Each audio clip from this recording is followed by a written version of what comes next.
Political satire and violence that borders on comic are hallmarks of The Boys universe.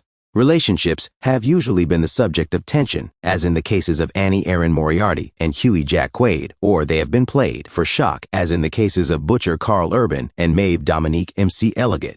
The relationship between Marie and Jordan was an erratic subplot in the previous season, concentrating more on the will they won't they element of adolescent love than the actual connection.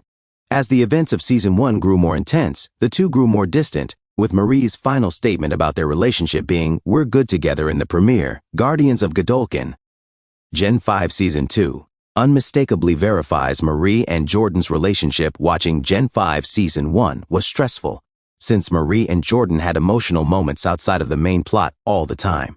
But they were dismissed, and there was later increased hostility between them.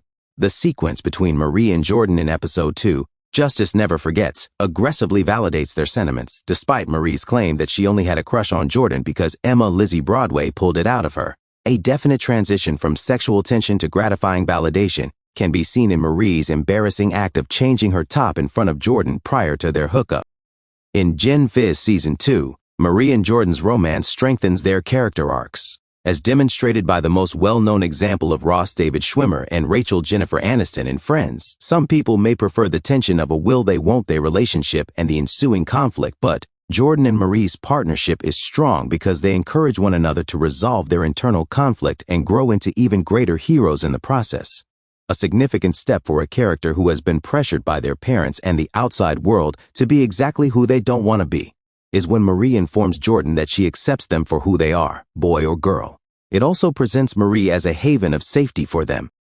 Jordan's hesitation to seek justice is altered by Marie's push to act. Only after they understand that they might lose Marie do they return her love. After they see how important such bravery is, they also acknowledge that they were the ones who attacked Kate Maddie Phillips and that Andre Chance Perdomo died.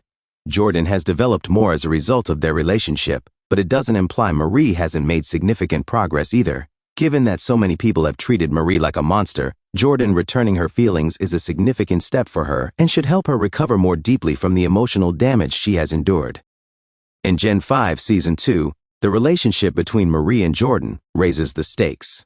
As Jordan noted in Episode 3, there is now a great deal more to lose for both characters because Gen 5 has strengthened Marie and Jordan's bond. In an interview with Collider, Derek Luh added, "Their endgame." Marie and Jordan are endgame illustrates how their relationship represents the pinnacle of their respective storylines. The fact that these two are portrayed in a romantic rather than a platonic light makes the prospect of their future conflict much more tragic, especially since the Season 2 trailers featured them in an octagon, seemingly ready to fight as part of Cypher's Hamish Linklater hero optimization training. Hopefully the two will manage to avoid any real harm from their altercation, but that is before they think about whether Vought or Cypher will find out about their romance and how they could take use of it. These are ultimately the worries that come with Marie and Jordan's relationship becoming more intense, but the advantages of the show focusing more on their romance make the stress worthwhile. The love between Marie and Jordan provide hope for the future, even though Gen V may be exploring a dystopian, nearly hopeless world in the world of The Boys.